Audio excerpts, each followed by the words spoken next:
Erev Tov, on est la semaine après Sukkot, semaine très dure pour le Ham Israël, où on n'a pas connu une souffrance pareille depuis 75 ans. Mais c'est incroyable, à chaque fois qu'on étudie le Teilim, et depuis pratiquement 2 ans aujourd'hui, chaque fois qu'on tombe sur un Teilim, on a l'impression que David Amelech, il nous parle. Quand on arrive à Pessah, on voit un Teilim qui a à voir avec Pessah. On arrive avant Sukkot, un Teilim avant Sukkot. Et au fur et à mesure des temps, ceux qui peuvent revoir les cassettes et les cours, ils verront que Behemet, comment on a Siyata Dishmaya de Akadosh Baruch Hu par rapport à l'étude de Teilim. Cette semaine, encore une fois, on va voir dans Teilim pratiquement un journal de ce qui s'est passé en Eretz Israël dans la semaine d'après Sukkot et comment David Amelech Benevoua, il nous parle à chacun de nous. Alors, on va d'abord commencer avec pourquoi le Teilim et on va essayer de traduire ce Teilim extraordinaire. Teilim 85, P. On sait que P c'est la bouche, on sait que même les numéros de Teilim c'est pas rien. On sait que Malchut P Torah Shebe'al P, le règne de Dieu, c'est la bouche, et c'est la Torah Shebe'al P, c'est la Torah orale, Malchut P. Quand on étudie la Torah, alors on dévoile le royaume d'Akadosh Baruch Hu. Dit les Mefarshim, c'est quoi la raison du Teilim? Hamevakesh le ratzot et chavero, celui qui a envie de demander pardon à son ami, mais son ami ne veut pas de son pardon. Yetze le avir, qui sortent à l'extérieur, Veyomru Sheva Peamim, et qui disent ce Teilim 7 fois, que Shepanav Meromot Hashamayma, que son visage il est levé vers le ciel, les tzad darom veitaratse, et il va le dire 7 fois, le Teilim, et son ami il lui pardonnera. Donc ça c'est la raison pourquoi dire le Teilim. Qui c'est qui a écrit ce Teilim? Alors vous savez, on avait déjà mentionné que David Amelech, il n'a pas écrit tous les Teilim. David Amelech a écrit certains Teilim, ou bien certaines personnes ont dit un peu le Teilim, et David Amelech les a façonnés, on pourrait dire, à sa façon. Et on avait mentionné qu'il y avait déjà 10 personnes qui avaient mentionné et écrit tous ces Teilim. On ne reviendra pas, vous reviendrez le premier shiur, à savoir pourquoi et qui sont ces 10 personnes, est une machloket dans les Mefarshim. La Natseach livne Korach mizmor. David Amelech, il ramène, il va chanter une chanson que Bene Korach. Alors Bene Korach, c'est pas clair, est-ce que c'est les enfants de Korach ou ce sont les arrière-petits-enfants de Korach qui sont venus? Par exemple, Shmuel Hanavi. Shmuel Hanavi était aussi un des enfants de Korach, et à l'époque de David Amelech, les enfants de Korach, ils ont chanté. Comme on voit dans Divrei Hayamim. Si vous regardez dans Divrei Hayamim Aleph, Perek Tedvav, chapitre 15, Pasuk 19. Là-bas, c'est marqué que les arrière-petits-enfants de Korach, ils étaient chez David Amelech, des Lévi'im, et ils chantaient. Alors, la Natseach livne Korach mizmor. La Gemara, dans Masechet Baba Batra, on avait déjà rapporté, page Yud Dalet Amud Bet, 14b, la Gemara a dit David Amelech, il avait pris ces 10 Rachamim qui étaient avec lui, et ensemble, ils avaient écrit le Teilim.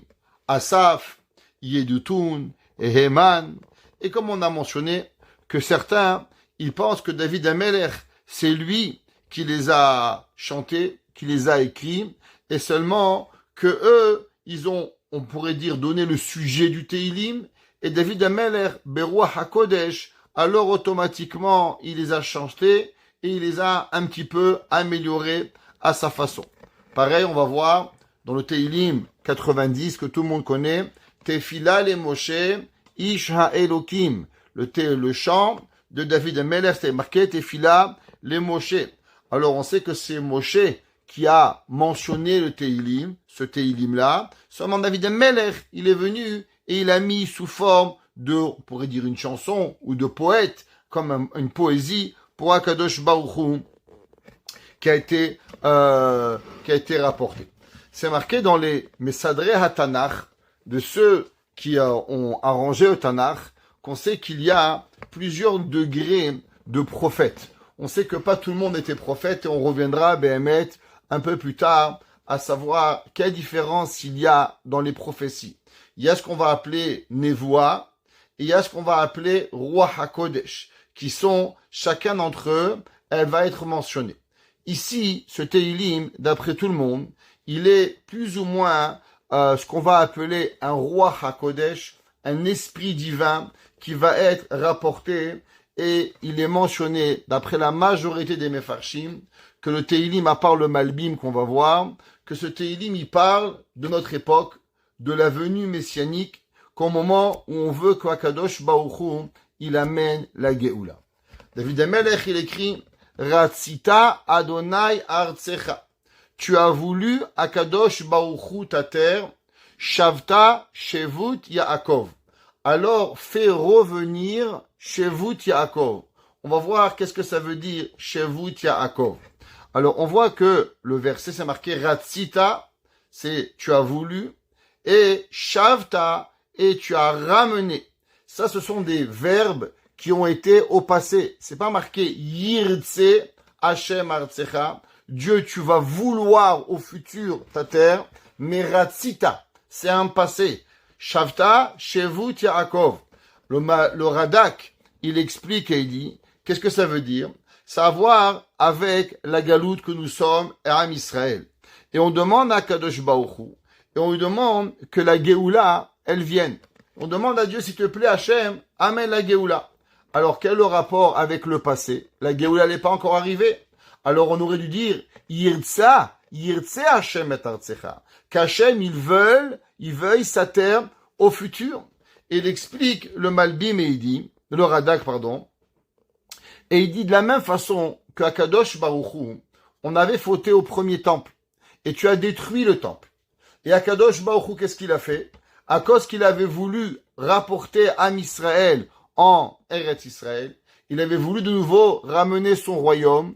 Alors il a pardonné au peuple juif pour nous donner la chance d'amener de nouveau la Shekhinah, la présence divine en Eretz Israël.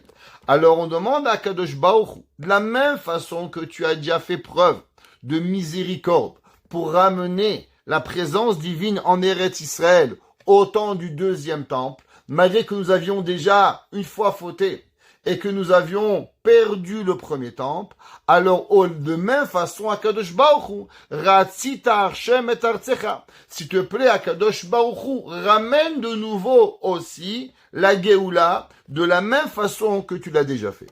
Le Ibn Ezra, Rabbeinu Avram Ibn Ezra, il explique un petit peu et il colle ce verset avec la galoute Babel. La galoute Babel, c'est la galoute qu'il y avait entre le premier temple et le deuxième temple.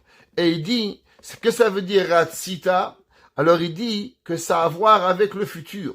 Yeratson, Shetefayes et Artsecha. Qu'est-ce que ça veut dire?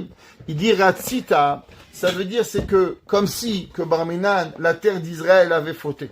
On sait qu'au moment où l'homme y faute, alors même la terre, elle faute. Eretz Israël, c'est pas une terre comme toutes les terres, qu'on plante, ça pousse. Pour que ça plante, et pour qu'on l'on plante et que ça pousse, il y a besoin d'avoir un mérite. Alors le mérite que Akadosh Baruch Hu, il dit, que quand la terre, elle faute, ça veut dire un petit peu que c'est la conséquence de nos péchés que nous avons fait. Alors Akadosh David Melech, il dit, s'il te plaît, pardonne à la terre. Qu'est-ce que ça veut dire, pardonne à la terre? Si tu pardonnes à la terre, automatiquement, ça veut dire que tu pardonnes aussi en Eretz Israël. Et comment tu vas pardonner en Eretz Israël au peuple juif? Shavta Shevut Yaakov.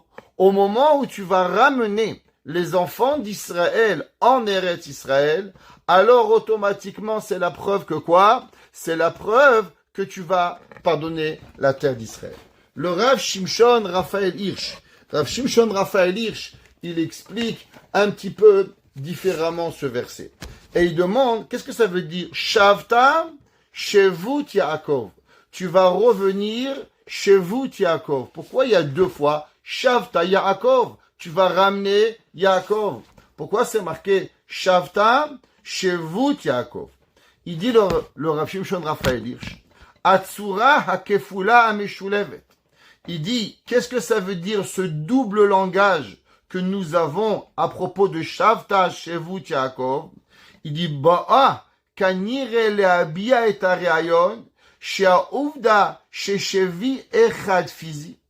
Il dit pour nous dire que c'est pas seulement de nous ramener, on va dire spirituellement, mais c'est même de nous rapporter physiquement comme un prisonnier.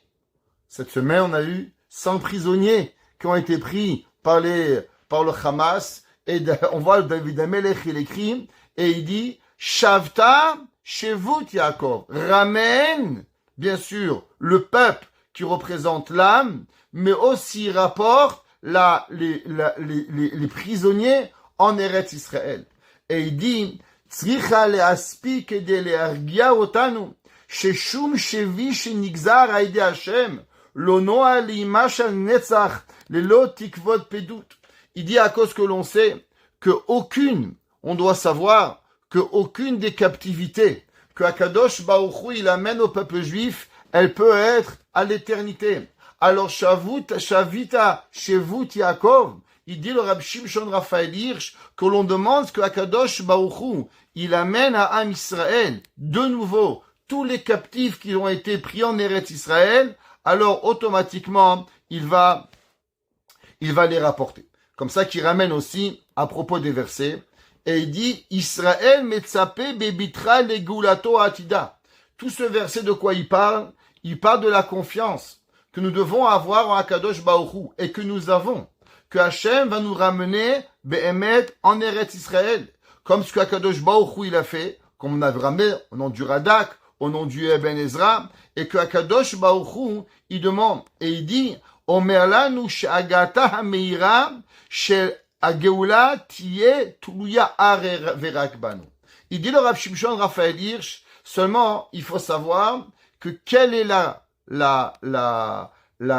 façon de revenir en Eretz Israël, c'est seulement quand nous, on va faire certaines choses, alors que la venue en Eretz Israël, elle va venir.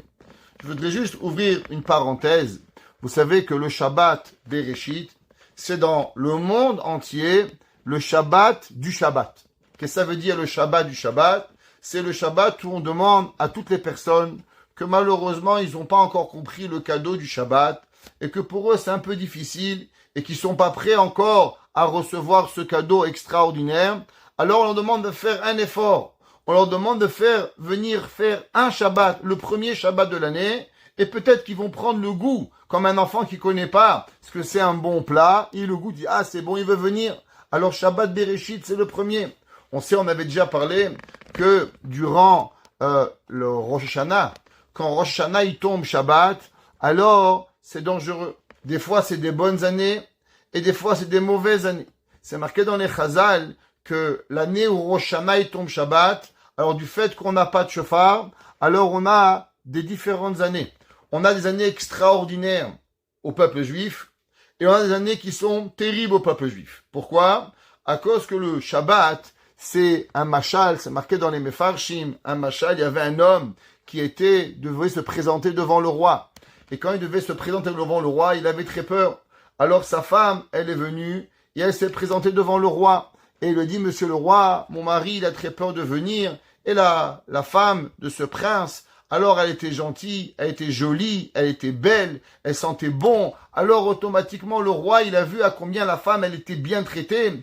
Et il dit sûrement que ton mari doit être un homme extraordinaire pour te voir à combien tu es bien traitée, tu arrives devant moi avec des beaux habits, tu es heureuse. Alors par amour à ce que tu fais pour ton mari, je vais pardonner ton mari.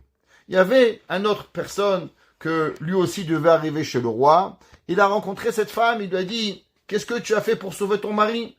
Alors il lui a raconté ce qu'elle a fait. Alors la femme du voisin, elle a aussi décidé d'aller voir le roi. Seulement qu'est-ce qui se passait? C'est que cette femme, elle se faisait battre par son mari. Elle n'était pas malheureusement gâtée par son mari. Alors elle arrive chez le roi avec ses plus beaux habits. Mais bien sûr, ils sont pas très propres parce que le mari ne paye pas. Et elle est marquée au visage à cause qu'elle a reçu des claques, la pauvre, la veille. Et elle est toute en dessous. Et elle se présente devant le roi.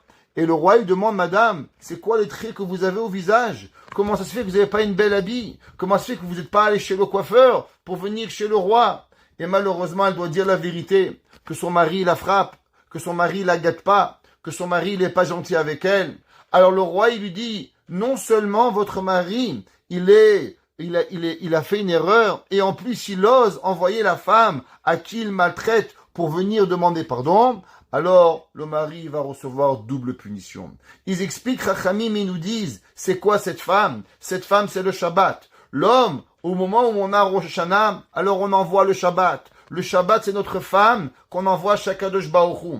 L'homme qui garde le Shabbat, l'homme il est propre, l'homme il est bien habillé, l'homme il est rasé, il a les cheveux coupés, il sent bon, sa maison elle est belle, ses melachot sont belles. Quand le roi il voit la reine du Shabbat arriver, il dit waouh, quelle jolie reine tu m'as envoyée, alors il lui pardonne. Mais si notre Shabbat malheureusement il n'est pas bien traité, alors il a une balafre au visage, et on n'a pas des beaux habits, et on est encore en jeans, et on n'est pas lavé pour Shabbat, et on n'a pas des néros de Shabbat, et on n'a pas un kidouche, et on n'a pas un motzi, et on n'a pas les 39 melachot de Shabbat. Alors Akadosh Baruch Hu nous punit le double. C'est pour ça que le Shabbat, c'est lui qui peut nous protéger du manque du chauffard. Comment? C'est seulement et uniquement grâce au Shabbat. Alors on regarde, et c'est pas pour rien que David Amelech dit, Ratzita Hashem et Artsecha. À toi, Kadosh Baruch Hu, qu'est-ce que tu veux? Toi, Kadosh Baruch Hu, tu voudrais ramener ton peuple à la terre d'Eretz Israël. Seulement, comment on ramène le peuple à la terre d'Eretz Israël? Shavta Shevut Yaakov. Comment c'est marqué Shavta? C'est les mêmes lettres que Shabbat. Shin, Bet, Taf. Shabbat, Shavita Yaakov. Si tu as envie qu'on ramène les prisonniers, si tu as envie qu'on revienne en Eretz Israël, qu'est-ce que nous devons faire? Eh ben, nous devons faire le Shabbat. Shavta Shevut Yaakov. C'est pas pour rien que si vous regardez, le mot Shevut, il n'est pas écrit Shevut. Normalement, il aurait dû être écrit Shin, Bet, Vav, Tav. Pourtant, quand il est écrit, comment on l'écrit? Shin, Bet, Yud, Tav. Si on enlève les voyelles, ça fait Shabbat, Shebaït. Qu'est-ce que ça veut dire? Que l'homme, il doit faire le Shabbat dans sa maison. Ça veut dire Shabbat. Où est-ce que la personne doit arriver? Où est-ce que l'homme, il doit faire le Shabbat? Eh bien, le Shabbat, Shavta, Shebet, Yaakov. La maison de Yaakov entière doit faire le Shabbat. Alors, grâce à la Shmira du Shabbat, nous dit le Rav Shimshon Raphaël Hirsch, comment il explique qu'il y a marqué 2 fois Shavta Shevut Yaakov pour nous apprendre que c'est non seulement spirituel, mais aussi physique de ramener les captifs et les captives à Israël. Et nous-mêmes, nous sommes captifs de l'exil. Nous sommes loin de notre maison. Alors, grâce à quoi? Eh bien, grâce Shavta Shevut Yaakov, grâce au Shabbat, c'est là que l'on pourra revenir, Béhémet, en Eretz Israël. Incroyable comment le Shabbat de Bereshit, où on passe de faire le Shabbat, alors David Amelech il nous parle Shavta Shevut Yaakov. Le pasuk Gimel il écrit Nasata Avon Amecha. Si on traduit les mots Nasata, tu as levé et tu as porté les péchés de ton peuple, Kisita Kol Chatatam, et tu as recouvert tous leurs péchés. Qu'est-ce que ça veut dire ce verset? Alors les Mefarshim, ils expliquent et ils disent que l'on prie à Kadosh Baruch Hu, que quand on est revenu, Béhémet, au 2e temple, vous savez que dans le 2e temple, il y avait beaucoup de miracles qu'il n'y avait pas. Alors en vérité, Akadosh Baruch Hu, comment il a fait cela? Comment Akadosh Baruch Hu, il a pu nous ramener en Eretz Israël, malgré tout que tous nos péchés n'avaient pas été abolis? Parce que si nous avions, Béhémet, aboli tous nos péchés, alors il n'y aurait pas eu la destruction du 2e temple. Donc s'il y a eu la destruction du 2e temple, ça veut dire que les péchés n'étaient pas entièrement pardonnés. Alors on demande à Kadosh Baruch Hu, de la même façon que tu as Nasata Avon Amecha, tu as levé et tu as porté le péché de Am Israël, alors automatiquement aujourd'hui encore Kadosh Baruch Hu prends les péchés de Am Israël et Kisita Kol Chatotam, et tu vas les recouvrir. David Amelech, il écrit et il dit dans le pasuk Dalet, Asafta Kol Evratecha. Que veut dire Asafta? Alors, le mot Asafta veut dire gathering. prendre, rassembler. Quoi? Kol evratecha. Que veut dire le mot evratecha? Alors, il explique les mefarshim, et je vous lis, c'est incroyable. Afsakta lichos alehem. Traduction, arrête d'être fâché avec eux. Dieu, tu es fâché. Et, s'il te plaît, Akadosh Baruch Hu, arrête d'être fâché avec le peuple juif. Et alors, qu'est-ce que Akadosh Baruch Hu, il va faire quand tu vas arrêter d'être fâché? Hashivota. Tu vas les ramener. Il explique le Rav Edelstein. Tu sais qu'est-ce que ça veut dire? Achzarta et Hashivuyim. Ramène les captifs. Encore une fois. On voit que Rav Shimshon Raphaël Hirsch, il a dit Shavita Shevut Yaakov, qui parle de quoi? Qui parle des captifs d'Israël. Le Rav Edelstein, il dit, tu sais où est-ce que la colère de Dieu elle va s'arrêter? Au moment où les captifs d'Israël vont venir. Asafta kol evratecha. Alors tu vas calmer ta colère. Heshivota. Alors automatiquement, echzarta et hashevuyim. Littéralement, tu vas rapporter et tu vas rendre les captifs d'Israël. Et ils pourront de nouveau vivre en Israël avec calme et avec paix. Et ça va être la preuve. Quelle va être la preuve que Akadosh Baruch Hu, il aura pardonné à Israël, dit le Rav Edelstein. Ça sera seulement quand nous allons voir que les captifs et les captives pourront revenir en Eretz Israël. Que veut dire le mot Evra? Nous avons traduit le mot Asafta kol evratecha et tu as rassemblé toute ta colère. Comment on arrive au mot colère du mot Evra? Alors, on sait que c'est quoi la colère? La colère, c'est quelque chose de passager chez l'homme. L'homme, il est fâché maintenant, et dans 5 minutes, il est moins fâché. Donc, c'est quelque chose de passé. Asafta, tu as rassemblé, kol evratecha. Tu as laissé passer tout ce moment de colère, tu l'as laissé passer.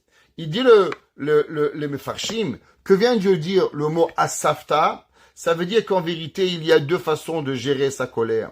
Il y a la colère que l'homme, il explose à l'extérieur, où la personne peut imploser à l'intérieur, comme une bombe. Il y a une bombe qui peut sortir à l'extérieur, ou il y a une bombe qui peut imploser à l'intérieur. David Amelech, on lui demande, Asafta kol evratecha. Qu'est-ce que fait un homme quand il ramasse? Eh ben, il prend tout ce qu'il y a à l'extérieur, il le ramène à l'intérieur. Pareil, on demande à Kadosh Baruch Hu, Asafta kol evratecha, ramène vers toi toute cette colère, Kaviyachol, et rentre-la à l'intérieur et empêche-la d'exploser à l'extérieur pour ne pas que Akadosh Baruch Hu y punisse Am Israël.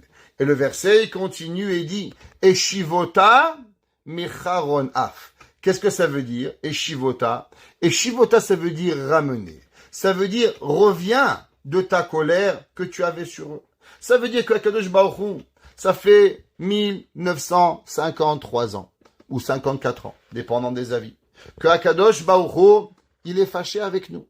Alors on demande à Akadosh Baruch Hu, Ashivota mecharon apecha. S'il te plaît, ça suffit. Combien de temps on va être encore en colère avec toi? De la même façon, comme on a mentionné, qu'au moment de la destruction du premier temple, tu as été fâché, mais tu as su calmer ta colère et tu nous as rapporté. Alors aujourd'hui, de nouveau, garde ta colère à l'intérieur et laisse-nous revenir en Eretz Israël. C'est pour ça que le Pasuk Hei dit, Shuvenu Elohe Yishenu. Ramène-nous Elohe Yishenu. Rappelez-vous ce mot, on verra dans le Malbim pourquoi c'est marqué ici le mot Elokim. Généralement, quand on parle, qu'on demande quelque chose à Kadosh Baruch Hu, d'avoir de la pitié, de quoi on mentionne le mot Hashem. Hashem Yudke Vavke, c'est Rahamim. On aurait dû dire Shuvenu Hashem Yishenu. Pourtant, qu'est-ce qu'on dit? Shuvenu Elohe Yishenu. Gardez la question. On verra plus tard l'explication du Malbim, comment le Malbim il explique cette explication. Alors on demande à Kadosh Baruch Hu, Shuvenu, ramène-nous, Elohe Yishenu. Qu'est-ce que ça veut dire Elohe Yishenu? Alors on avait mentionné souvent que tous les jours on dit Baruch Ata Hashem Elokenu. Que veut dire Elokenu? Pourquoi on dit Elokenu notre Dieu? on avait déjà mentionné que Elokeinu veut dire que Akadosh Baruch Hu, il s'occupe be'ashgacha pratit. Hachem, il s'occupe avec un œil particulier à Israël. Toutes les nations du monde, ils ont quoi? Ils ont un sar, ils ont un prince, ils ont un ange. Mais nous, de quoi on a? On a Akadosh Baruch Hu, qui s'occupe de nous particulièrement. Alors, Elohei Ishenu, celui qui s'occupe de nous personnellement, alors s'il te plaît, Akadosh Baruch Hu, sauve-nous. Et quoi? Meharon ve'afer ka'asecha meitanu, et enlève de nous cette colère. Parce que tant et aussi longtemps que Mashiach n'est pas là, alors ça veut dire que Dieu est fâché avec nous. David Amelech, il dit, Chouvez-nous, ramène-nous, s'il te plaît, Akadosh Baruch Hu, arrête cet exil qui est trop long, Elokei Ishenu, celui qui s'occupe de nous et qui nous comprend, et qui connaît chacun de nous la souffrance, au particulier, ve'afer ka'asecha imanu, et enlève cette colère. David Amelech, il demande une question à Dieu, sous forme de question. Al olam te'enaf banu. Est-ce que, à tout jamais, tu vas être fâché avec nous? C'est comme si qu'on demande à Kadosh Baruch Hu combien? Combien d'années? Combien de souffrances? Combien de mamans vont pleurer? Combien de papas vont pleurer? Combien de bébés vont mourir? Combien de souffrances aura Israël? Hale olam te'enaf banu. C'est pas chas v'shalom qu'on parle mal à Kadosh Baruch Hu. Mais on demande à Kadosh Baruch Hu combien de temps elle va durer et elle va être grande, cet exil. Timshor apecha. Est-ce que tu vas laisser grandir cette colère? Les dor va dor à tout jamais. Et là, David Amelech, il dit à Kadosh Baruch Hu. Alors, à Kadosh Baruch Hu. Ata tashuv tehayenu.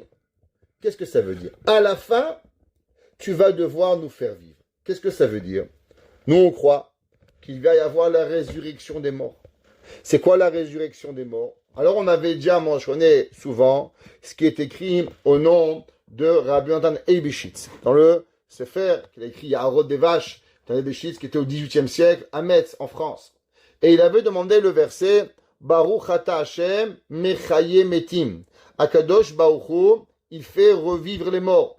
On avait demandé pourquoi c'est marqué mechaye metim au singulier, au présent. Ça aurait dû être marqué Baruch ata Hashem yechaye metim, qu'il va faire vivre les morts au futur. Moi, j'ai pas encore vu la savane et les tombeaux ouverts. Je suis pas encore arrivé. Sinon, j'aurais parti ouvrir un magasin de costumes en face pour tous les habiller. J'aurais été riche. Alors, pourquoi on dit Baruch ata Hashem mechaye metim? Explique les mefarshim qu'on demande à Akadosh Baruch Hu la chose suivante. Regarde Dieu. En vérité, tu as deux choix. Kaviachol. Tu as un choix qu'on reste puni, qu'on meurt. Mais après tout, qu'est-ce qui va arriver? Tu vas devoir nous refaire vivre. Parce que nous croyons avec toute notre croyance à la résurrection des morts. Ça veut dire que Akadosh Baruch Hu, il est obligé d'amener Mashiach. Et tout celui qui a cru à la venue de Mashiach, tout celui qui a cru à la résurrection des morts, alors Akadosh Baruch Hu, il va le faire revivre. Demande David Amelech, si de toute façon tu vas devoir nous faire revivre, alors à quoi ça sert de nous tuer et de nous ramener à la vie? Juste donne-nous une nouvelle vie. Pardonne-nous nos péchés. Donne-nous un nouveau souffle de vie pour combattre le Yetzer Hara et ce Yetzer Hatov que nous allons avoir aujourd'hui. Cette nouvelle vie de réciprocité avec toi, de proximité avec toi, Dieu. Alors ça va être une nouvelle vie. Parce que de toute façon, toi Dieu, tu vas devoir nous faire revivre. Et si de toute façon tu vas devoir nous faire revivre, alors pourquoi nous pas amener la Géoula tout de suite? Et tu vas enlever le Yetzer Hara. Et c'est vrai qu'on va avoir un cadeau, le cadeau qu'on aura plié Yetzer Hara et qu'on va avoir une nouvelle vie. Mais quelque part, c'est moins compliqué que de faire revivre un mort. Si tu es capable d'ouvrir les cercueils et de redonner la vie, alors redonne-nous la volonté de te servir, qui est quelque part autant, ou peut-être moins grave et moins difficile que de faire revivre un mort. Alors, puisque tu es obligé de me faire revivre, alors laisse-moi vivant et pardonne-moi et rapporte-moi à toi, Kadosh Baruch Hu, pour pouvoir y arriver. Comme ça que le Ibn Ezra, il explique et il dit que c'est marqué, il dit, Av shanatshmim atzmam chayim, aval ha'am ke'am nirshav kemet. Il dit, qu'est-ce que ça veut dire le Ibn Ezra? Il dit quelque chose d'incroyable. Il dit, vous savez, le peuple juif, qu'est-ce que ça veut dire Am Israël? Qu'est-ce que ça veut dire qu'on est une nation d'Israël? Il dit le Ibn Ezra que nous sommes une nation d'Israël seulement quand la royauté de Dieu, la présence divine, quand Mashiach il est là, alors on est tous avec Akadosh Baruch Hu, alors on est appelé une nation. Aujourd'hui, on est une demi-nation, un peu au Canada, un peu en France, un peu en Angleterre, un peu en Australie. Alors en quoi nous sommes une nation véritable? Alors il dit que Béhémet, on est des individus qui essayons de vivre avec une nation, le Ibn Ezra. Et quand est-ce qu'on va de nouveau être une nation au complet? Seulement et uniquement quand Mashiach il va venir. Alors il dit, le Ibn Ezra, Aval ha'am, mais la nation en tant que nation, Nershav kemet, elle est considérée comme mort. Eno atzmaout velo malchut. Il dit, qu'est-ce que ça veut dire une nation? Il dit, une nation, elle a deux choses. Elle a une individualité, qu'on peut faire ce qu'on veut, quand on veut, comme on veut, et on a un règne. Il dit là, Ibn Ezra, regarde aujourd'hui, en quoi le peuple juif, il est autonome? On n'a pas d'autonomie. Si on veut taper sur Gaza, il faut demander la permission à l'ONU. Si on veut faire ça, l'Amérique, la France. Mais qu'est-ce que vous avez à dire sur nous?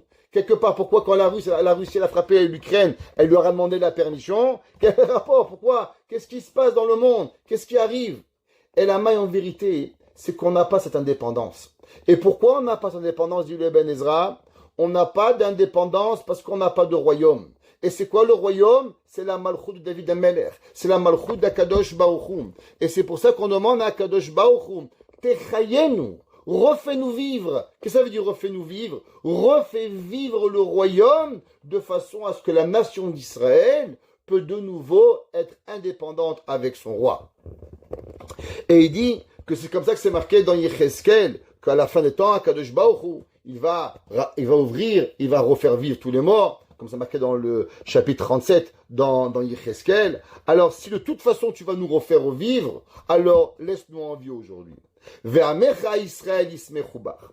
Et il dit, qu'est-ce que ça veut dire? Que à la fin de tout, qu'est-ce que Kaviachol, Akadosh Baruch Hu, tu as peur? David Amelech, il dit, si Mashiach il va venir, qu'est-ce qui va se passer? Tu crois que les gens ils vont prendre les guitares, ils vont aller commencer à gratter la guitare sur les plages de Californie? Le jour où Mashiach il va venir, il va aller dévoiler la grandeur de Dieu. Alors on va se réjouir avec Akadosh Baruch Hu, on va aller au Beth Amikdash, on va servir Dieu. Alors il dit le verset, Alo ata tashuv techayenu. S'il te plaît, Akadosh Baruch Hu, ramène-nous la vie, que ça soit, laisse-nous en vie en tant qu'individualité, parce qu'en vérité, aujourd'hui, on est comme un mort, parce qu'on n'a pas de Torah, alors donne-nous ce souffle de vie, ou bien recrée la nation juive à l'état pur, et n'aie peur de rien, parce que Kaviachol, et pas Kaviachol, parce que réellement, qu'est-ce que ça va apporter la vie de Mashiach? Ve'amecha ismechubar. Parce que Am Israël, à la fin, qu'est-ce qu'ils feront quand Mashiach sera là? Il se réjouira uniquement de toi, Akadosh Baruch Hu. David Amelech, il continue et il dit, Ar'einu Hashem chasdecha. S'il te plaît, Akadosh Baruch Hu, fais-nous montrer ta bonté, ve'yeshe'acha titen lanu. Et donne-nous ta Yeshua, donne-nous ce qui arrive. Alors, qu'est-ce que ça veut dire? Ar'enu Hashem et chasdecha. Ça veut dire qu'on demande à Kadosh Baruch Hu, donne-nous rapidement. Parce qu'on peut attendre. On a attendu 1954 ans. Alors, on pourrait dire, combien de temps on va attendre? Alors, David Amelech, il dit, Ar'enu Hashem chasdecha. S'il te plaît, Akadosh Baruch Hu, fais-nous montrer aujourd'hui ta bonté. Ça veut dire que j'ai pas envie d'attendre encore 1000 ans. J'ai pas envie d'attendre encore 50 ans. Je veux le voir aujourd'hui. Donne-nous aujourd'hui la Géoula dans notre génération. Comme j'ai expliqué au début qu'il y a deux façons de lire ce verset. Au-delà, on a expliqué d'après le Radak et on a expliqué d'après le Ibn Ezra. Pourtant, le Malbim, lui, il explique un peu différent, malgré que la fin de Pasuk Tet, tout le monde va être d'accord. mais Aleph, Bet, Gimel, Dalet, He, Vav, Zayin, Chet, le Malbim, il a une autre lecture. Alors, on va juste essayer de comprendre d'abord certaines choses. Qu'est-ce que c'est le deuxième temple? Pourquoi Kadosh Baruch Hu, il a créé le deuxième temple? Si Kadosh Baruch Hu, il voulait le détruire, pourquoi il n'a pas laissé les Juifs en exil comme nous? Nous, ça fait 1948 ans, 1954 ans, qu'on est en exil et on n'est pas mort. Alors, c'était quoi le but de créer un deuxième temple pour le détruire, pour amener un troisième temple? C'est une très, très grande question que tous les commentaires, ils se posent la question. Et je voudrais juste ouvrir une parenthèse. Si vous lisez dans les Nevi'im dans les prophètes, il n'est jamais mention du deuxième temple. Toutes les Nevi'ut que nous avons de Zecharia, de Yechezkel, toutes les Nevi'im, de quoi ils parlent? Ils parlent du premier temple et ils parlent du troisième temple. Le deuxième temple, il n'est pas vraiment là. Il n'est pas là. On n'en parle pas. On en parle seulement très peu, un petit peu dans Malachi, qui donne des halachot à ce qui arrive. Mais les prophéties de la reconstruction du temple, dans Yeshaya, dans Yirmiya, dans Zecharia, elles ne sont pas mentionnées du deuxième temple. Elles sont que du troisième temple. Quelle est la raison de ce deuxième temple? Pourquoi Kadosh Baruch Hu, il a amené un temple et qu'à la fin, il va devoir le détruire? Le Malbim ici, il donne une explication. Plusieurs explications sont données. J'aimerais partager avec vous l'explication du Malbim. Il dit le Malbim que il faut savoir que Kolat Kufa Azot Aetat Kufat Mifran le Am Israël. Alors il dit qu'il faut savoir qu'en vérité, le deuxième temple était un test que Akadosh Baruch Hu, il a donné au peuple juif. Ça veut dire qu'en vérité, la Géoula chez les Ma, c'est quand Hachem il va décider avec le troisième temple. Seulement au milieu, Akadosh Baruch Hu, il a donné un test. Et il va apporter Zerubbabel, qui était Zerubbabel, petit-fils de David Amelech. Et Zerubbabel avait le pouvoir de devenir Behemet Mashiach Tzidkenu. Ouais. Comme c'est marqué dans Sefer Zecharia, que Zerubbabel aurait pu être Mashiach. Seulement pour cela, il y avait certaines conditions. Quelles étaient les conditions pour que le deuxième temple devienne véritablement le troisième temple? Et les Mefarshim, ils expliquent, il dit le Malbim, qu'il y avait première condition, la première condition pour ne pas que le deuxième temple soit détruit, il y avait une condition. Durant les 70 ans qu'on était en Babylone, malheureusement, le peuple juif s'est marié énormément avec des non-juifs. On sait que les mariages mixtes, c'est ça la catastrophe du peuple juif. Il n'y a rien d'autre qui détruit le peuple juif que le mariage mixte. Et ça n'a pas commencé en 1900, et ni en l'an 2000, ni en l'an 2025. Ça a commencé depuis la destruction du premier temple. À la fin du premier temple, les juifs, malheureusement, ont commencé à se marier avec des non-juifs. Alors, Akadosh Baruch Hu, il a ramené le temple. Et il dit le Malbim, Dieu, il a posé certaines conditions. Première condition, je vais vous créer un temple. Si vous arrêtez les mariages mixtes, alors le deuxième temple pourra devenir le troisième temple. Le deuxième chose, dit le Malbim, encore une fois, incroyable.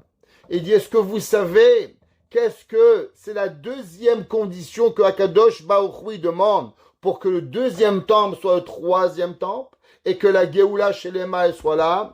Velo ayu chilule Shabbat. Qu'il n'y a pas de transgression de Shabbat. Incroyable. D'où est-ce que c'est écrit? À cause que le verset dit Shavta Shevut Yaakov. À cause que David Amelech il dit le Abarbanel que la raison, si on voulait avoir que le deuxième temple soit le temple à l'éternité, il fallait avoir encore la Shemira du Shabbat. Comme ce qui s'est marqué à propos de Nehemia. S'ils avaient fait Tshuva Shelema, alors Behemet dit le Abarbanel, Akadosh Baruch Hu aurait accompli sa promesse. Il n'y aurait pas eu de deuxième temple et Zerubbabel aurait été Mashiach. Seulement malheureusement, l'histoire a prouvé que quoi? que Am Israël, il s'est pas élevé. Et Am Israël, il est resté tel qu'il était. Alors malheureusement, le deuxième temple a été détruit. Et la délivrance n'a été seulement de 420 ans. Et après cela, il a été détruit. Et Am Israël a dû passer. Et passe encore une purification pour pouvoir apporter la Géoula chez les mains. Et qui c'est qui a prié cette prière-là? Eh bien, c'est Korach. Que Korach, il a prié au moment où le peuple juif, il est revenu de la Galoute. Alors, ils n'étaient pas encore arrivés à la Géoula chez les mains. Alors, on sait que la Gemara dans Masechet Yoma, page 21b, la Gemara a dit qu'il y avait 5 choses qui manquaient dans le deuxième Beth Amikdash. La première, il n'y avait pas de prophétie. La différence entre le premier temple et le deuxième temple, c'est qu'il y avait des prophètes au premier temple. Au deuxième temple, il n'y avait pas de prophète. La deuxième, il n'y avait pas de table de la loi.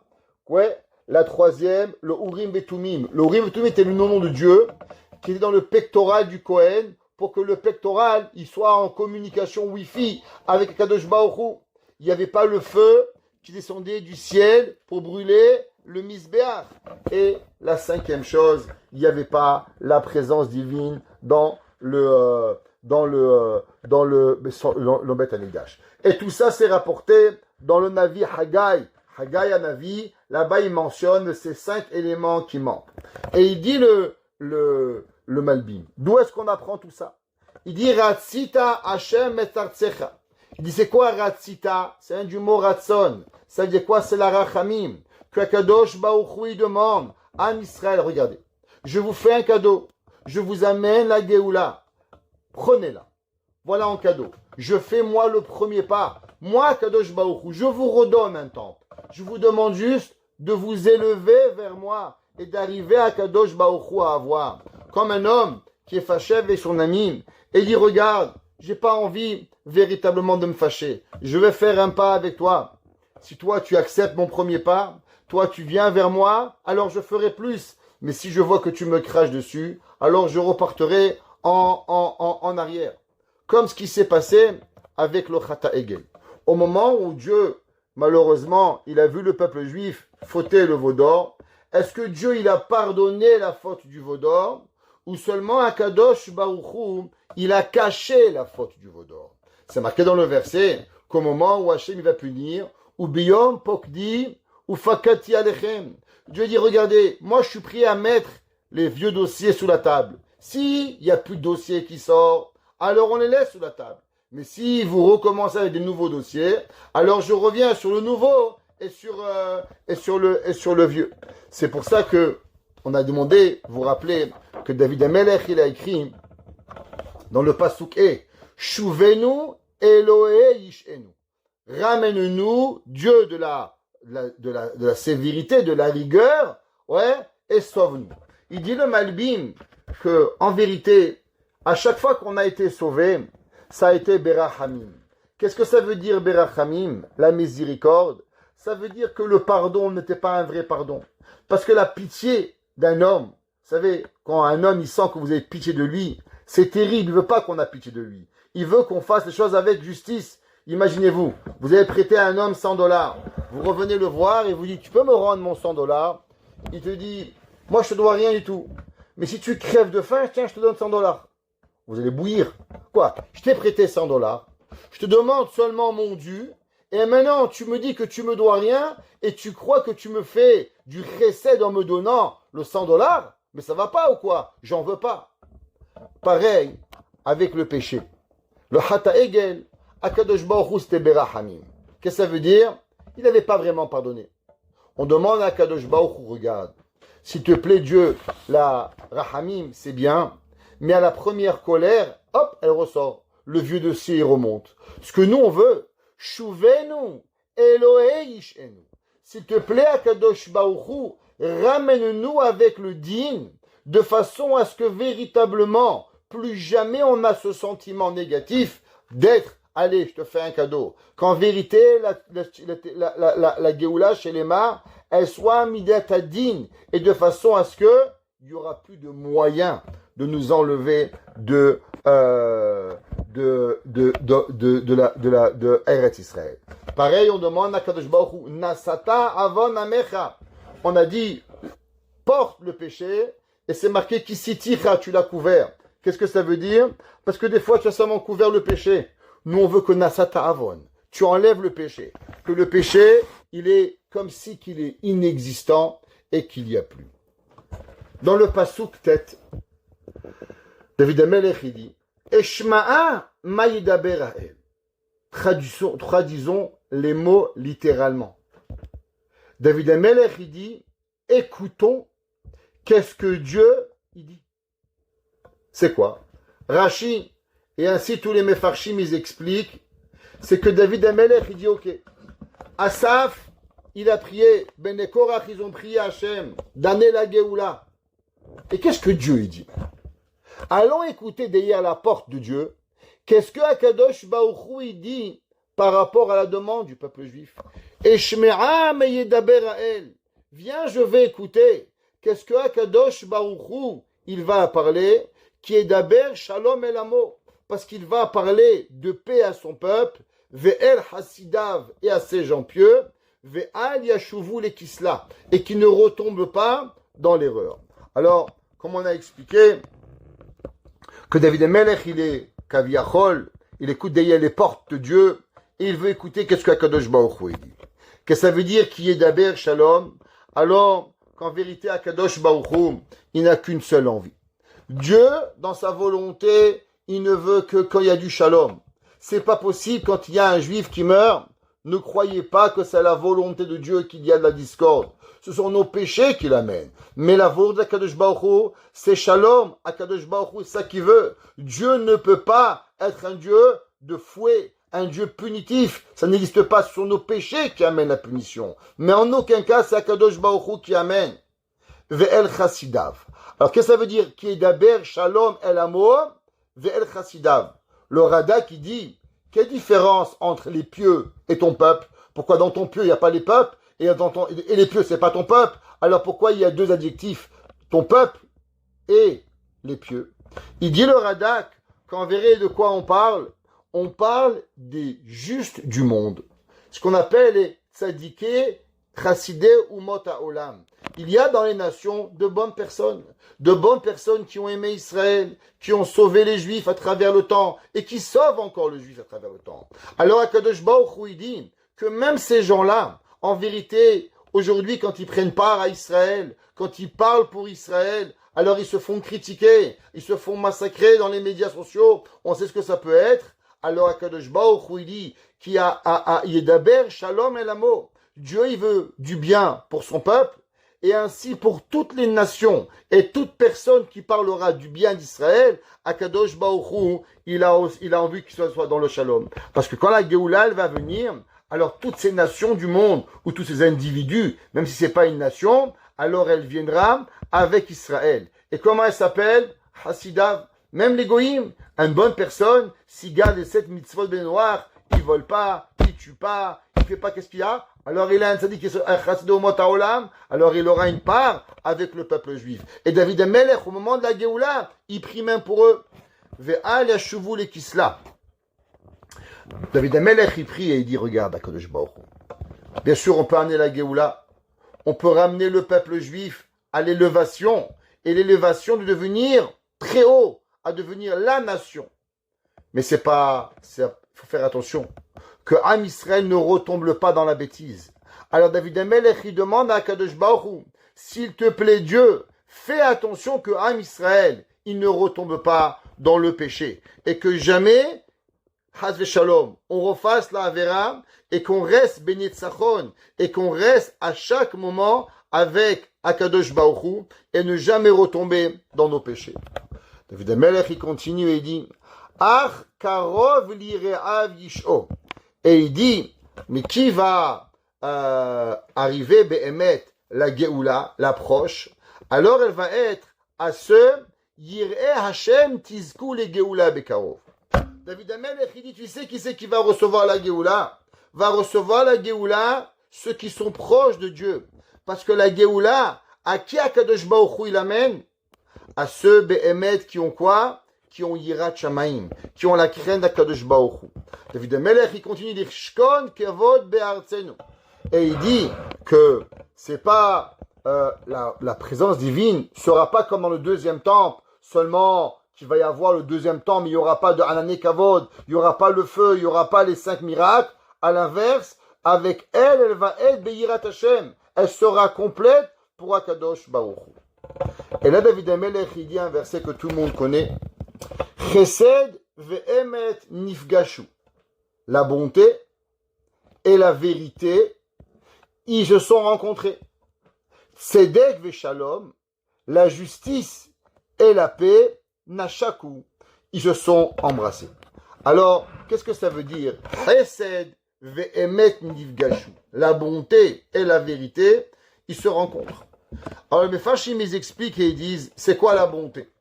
La bonté, par définition, de où elle vient? Elle vient d'Akadosh Baruch Hu. Akadosh Baruch Hu, il fait du bien avec l'humain. Akadosh Baruch Hu, il est Gomer Hasadim. Hachem, c'est lui qui donne. Alors lui, c'est le Chesed. Maintenant, c'est quoi Emet? C'est quoi la vérité? Emet, c'est nous. Dieu, c'est Chesed. C'est la Hashpa'a. C'est tout le bon que Dieu y donne. Seulement, nous, on est quoi? Nous, on doit servir Dieu avec Emet. Alors, Akadosh Baruch Hu, il dit, si dans la terre, dans le monde, alors vous revenez avec la vérité, et on sert Hachem sans hypocrisie, on sert Akadosh Baruch Hu avec vérité, alors, Emet, Chesed ve'emet nifgashu. Si on veut que le Chesed y descend, il faut travailler avec la vérité, avec la sincérité envers Akadosh Baruch Hu, alors nifgashu, on peut se rassembler et on peut ensemble se rencontrer pour pouvoir avoir Be'emet la Geoula Shelema. Ça veut dire, David Amelech, il dit, vous savez c'est quoi le secret de la venue de Mashiach? On a mentionné 3 choses déjà. La première, les mariages mixtes. Se marier avec une juive. Kdusha, Tahara. Deuxième, Shmirat Shabbat. Troisième chose, David Amelech, il écrit, Emet. Si vous regardez aujourd'hui dans le monde, c'est quoi le mot qui est le plus tweeté dans le monde? Fake news. Tout le monde dit des fake news. Le Hamas, il a tué des enfants, il dit, j'ai rien fait. Je n'arrivais pas à croire. Hier, j'ai vu un reportage du deuxième du Hamas, interviewé par la BBC. Il demande pourquoi vous tuez des enfants? Et il dit, on n'a tué personne. Mais comment c'est possible qu'un gars, il peut dire, on n'a tué personne? Il dit, mais on a vu les corps. Qu'est-ce qu'il répond? Fake news, propagande. Comment c'est possible? Ça veut dire que le monde, en vérité, on est tellement dans un mensonge qu'on se rend même plus compte qu'est-ce qu'on ment. Et même le gars de la BBC dit, mais vous voulez que je croie ça? Que vous avez rien fait? Comment vous voulez qu'on arrive? Et il lui répond, froidement, on n'a rien fait. Chesed. Si on veut qu'Hachem envoie le Chesed, faut aller avec une seule mida. Emet. Servons Hachem avec vérité. Vous savez, c'est marqué. Qu'est-ce que ça veut dire Emet? Qu'est-ce que c'est le mot Emet? Le mot Emet, ça vient de Akadosh Baruch Hu. C'est la vérité. C'est marqué dans le Kotzker. Le Kotz qui dit le mot Emet, c'est la rachetevot. Emet me'eretz titzmach. Si vous prenez le mot Aleph, Emet. Mem, me'eretz, taf, titzmach. C'est quoi la vérité? La vérité, ça vient de chez nous. La vérité, si on veut qu'Hachem, il se comporte avec justice et avec bonté, il faut qu'on commence avec nous-mêmes. Tzedek ve shalom nashaku. Qu'est-ce que ça veut dire? Tzedek et shalom, ils se sont embrassés. Tzedek, c'est quoi Tzedek? C'est ce qu'on appelle, nous, la charité. Alors, c'est pas la charité, parce que c'est un mauvais mot, c'est la justice. Dieu te donne $100, il y a $10 qui ne sont pas à toi, pour l'autre. Dieu donne 24 heures, donne ton temps. Étudie, ouvre ta maison, fais d'atzdaka avec ce que tu veux.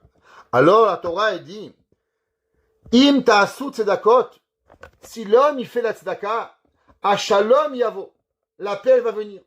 Prenons, on voit ce qui se passe en Israël. Encore une fois, nouvelle. Qu'est-ce qui se passe en Israël?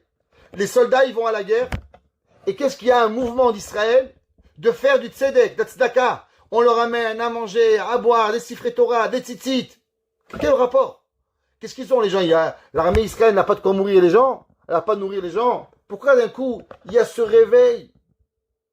David Amelech, il dit, tu veux avoir le shalom, tzedek. Fais la tzedaka. Fais la charité. Fais la gentillesse avec l'autre. Alors shalom nashaku. Alors le shalom, la paix, c'est elle qu'elle va venir et qui va venir envers nous. Une autre, David Amelech, il continue dans Pasuk Yudbet. Emet me'eres titzmach. La vérité, elle va sortir et elle va pousser de la terre. Vetzedek mishamayim nishkaf. Mais la bonté, elle vient du quoi? Elle est visionnée, mishamayim du ciel, nishkaf, elle est regardée. Qu'est-ce que ça veut dire? Ça veut dire qu'en vérité, quand l'homme, il donne du Emet, alors Akadosh Baruch Hu, qu'est-ce qu'il envoie? Alors Vetzedek, il fait le bon, Mishamayim Nishkaf. Akadosh Baruch Hu, il donne, Akadosh Baruch Hu, Mashkif, Lirot, et Tzedek, Shtotzanemata, Ve'az Tzedek Ve'shalom Nashaf. Il dit les Mefarshim, plus l'homme il fait du Tzedek, plus l'homme il fait la Tzedaka, et plus sa force Akadosh Baruch Hu, à quoi? À faire la Tzedaka. Plus l'homme il fait du Emet, et plus Akadosh Baruch Hu, il va arriver à faire du tzedek. Et il dit le Rav Edelstein, et il dit Zema shidiber Hashem el amo. Voici ce que Dieu l'a dit à son peuple. Ta'anotechem nechonot meod. Ce que vous demandez, ça fait 1954 ans que vous souffrez. Vous avez raison. Enough is enough. Aval akol talui betnai. Mais tout dépend d'une condition. Shetiu ireuyim. Que vous soyez prêts. Veillez bachem emet. Qu'il y a des gens justes. Veillirat shamaim. Et la crainte de Dieu. Vetzedek. Et de la bonté. Ve'az tizku shiasho v'shalom manitzi. Alors, on peut arriver à pouvoir arriver à Kadosh Baruch Hu. Ça veut dire que la personne, si elle veut arriver à ce que Kadosh Baruch Hu lui donne, alors il arrive seulement à travers Emet, Yirat Shamayim, Tzedek, mariage juif et le Shabbat. Le Hadbour de Kotsk, il avait 60 élèves. Et chacun de ces deux, il était quelqu'un de très grand. Et jusqu'à que chez Kotsk, il y avait la vérité qui était pure.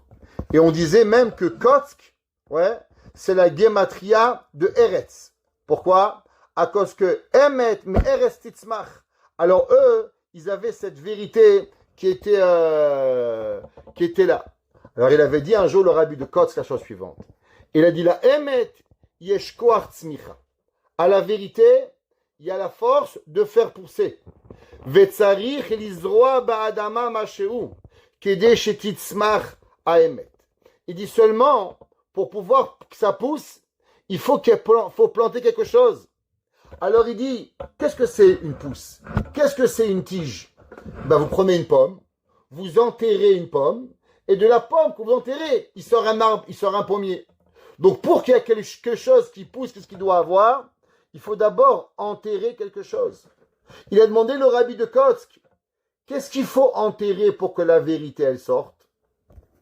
Il a dit le rabbi de Kotsk, tu enterres le mensonge, alors la vérité elle pousse. Mais tant que tu as le mensonge dans ta main, la vérité, elle ne peut pas arriver à la personne. Si l'homme, Béhémet, il veut arriver à avoir, il doit avoir quoi? Il doit avoir enterré le mensonge. Le mensonge, c'est la seule chose que la personne, elle doit enlever. Si elle enlève le mensonge, alors automatiquement, il peut arriver. Et on finira, qu'est-ce que c'est le Emet? Qu'est-ce que c'est Béhémet? Que chacun il parle de Shalom. Aujourd'hui, on parle un peu de n'importe qui. On parle de Shalom, Shalom, Shalom, Shalom, Emet. C'est quoi ces mots? Juste vous rapporter quelque chose d'extraordinaire. Et il dit Kikar tikkun haolam ou Shalom ben Israël et aviem sheba shamayim. Qu'est-ce que c'est le Shalom? Bien sûr, le Shalom, c'est bien avec ta femme, c'est bien avec tes amis, c'est bien avec ton beau-frère, c'est bien avec ta belle-mère, mais c'est quoi le shalom? Ça représente quoi, le shalom? Eh ben, le shalom, c'est marqué dans les Mefarshim. Le shalom, c'est seulement une seule chose. Le shalom, Ikari, c'est quand on est avec Akadosh Baruch Hu. C'est qu'on est en paix avec Dieu. Aïnou, chez Ish Israël, mevatel da'ato le da'at kono. Qu'est-ce que ça veut dire? Il y a des gens, ils veulent croire en Dieu, mais ils veulent que aussi la Torah, elle rentre dans leur corps. La Torah, elle va avec eux. Ils ne sont pas prêts à s'annuler à Dieu. Kaviachol, ils veulent que Dieu s'annule à leur volonté. Ils expliquent les Mefarshim. Vous savez, c'est quoi le shalom? Le shalom, c'est que quand Dieu te demande quelque chose, il n'y a rien. On accepte. C'est dire quoi la paix? La paix, c'est quand tu es Béchlemout. Il n'y a pas de guerre. C'est pas oui, mais. Si à chaque fois que tu me demandes, tu sors les poubelles, oui, mais, c'est fini, c'est la guerre à la maison. La femme a du manger un cadeau, oui, mais. Le mari, je peux avoir à manger, oui, mais. On n'est pas en shalom, on est en guerre. Le shalom, c'est l'anéantissement total, l'abolition de soi-même envers Dieu. Ça, c'est ce qu'on appelle le shalom. Et il ramène, en écoutant Moharan, Shafilu etzel poshei Israël, que même chez les mécréants d'Israël, Nimtza abechina shel shalom ou mesirut nefesh al kiddush Hashem. Et il dit, il faut savoir qu'en vérité, même chez les pires des juifs, ça existe, je ne crois pas que ça existe, mais il y a encore ce concept. Pourquoi? Parce que si on leur demande Dieu ou ta vie, 100% des juifs, qu'est-ce qu'ils disent? Dieu. Ils sont prêts à donner leur vie pour Akadosh Baruch Hu. Alors du fait qu'ils sont prêts à donner leur vie pour Dieu, ça veut dire qu'au fond de eux, ils ont ce shalom pour pouvoir y arriver. Et comment on y arrive à cette abolition totale de soi-même? Alors on dit Emet me eres titzmach. Les Mefarshim, le Shla Kadosh, Shenel Luchot Abrit, Rabbi Shayahu Horowitz. Il dit Rabbi Shayahu Horowitz. Qu'est-ce que ça veut dire Emet me eres titzmach? Comment on arrive au Emet? Il dit Emet, vous savez comment on arrive? Quand l'homme il est humble. Ki aga'ava mona'at et Emet. Il dit, vous savez pourquoi l'homme il n'est pas capable de voir la vérité? Pourquoi l'homme il est dans l'incapacité de voir? Il peut être dans l'erreur totale. Et pourtant il croit qu'il a raison. L'orgueil. L'orgueil, elle aveugle la personne. Et il dit, c'est pour ça que Akadosh Baruch Hu, comment il a appelé l'homme? Il appelle l'homme Adam. C'est quoi Adam? Adam, en vérité, c'est la valeur numérique 45. C'est la valeur numérique de Ma. C'est quoi Ma? C'est quoi? C'est quoi? L'homme, en vérité, il doit demander qui il est. Mais aussi, l'homme, Adam, vient du mot Adamé. C'est quoi Adamé? Savoir qu'en vérité, on n'est qu'un dimion. L'homme, il croit qu'il est beaucoup, il est grand, il est petit, il est géant, il va tout construire, il va tout prendre le monde. Il est Zorro. Mais même Zorro, il y a Zorro 1, Zorro 2, Zorro 3. Ils ont déjà fait 50 films de Zorro. Zorro, il est mort. Et à chaque fois, il y en a un. Même James Bond, on en a changé 50 fois. Parce qu'à la fin, il devient vieux. L'homme, c'est qu'un rêve. L'homme, Adam, c'est quoi? C'est Ma, c'est qu'est-ce que tu es. Et si tu penses que tu es quelque chose, rappelle-toi. C'est quoi Adama? Adama vient du mot Adamé, vient du mot dimion. Que l'homme, en vérité, il doit savoir que toute sa vie, Me'od ave shfal ruach. C'est marqué dans la Mishnah en Pirkei Avot. Beaucoup, sois humble. C'est quoi le mot Me'od? Le mot Me'od vient du mot Adam. En vérité, Me'od ave shfal ruach. La Torah dit Adam, eve shfal ruach. Il dit le Shela Kadosh que l'homme, en vérité, qu'est-ce qu'il doit être? Il doit être dans l'abolition de l'orgueil total. Il doit vivre. Si l'homme émet, si la vérité, mais eres titzmach, alors elle va partir. Vetzedek mishamay mishkaf. Alors gam Hashem miten atov. Alors Dieu va donner le bien. Ve'artzenu titen yevula. Qu'est-ce que ça veut dire gam Hashem, aussi Hashem? Pourquoi? Il y a quelqu'un d'autre qui va donner. Ça veut dire non seulement on a dit la midat adin, mais même la rachamim. Tzedek lefanav yehalech. Alors la bonté que l'on fait dans notre vie, elle sera devant nous. Veyasem et darach pe'amav et elle va donner à Kadosh Baruch Hu le chemin de nous apporter la Geoula Shelema Bimera Beyamenu. Amen.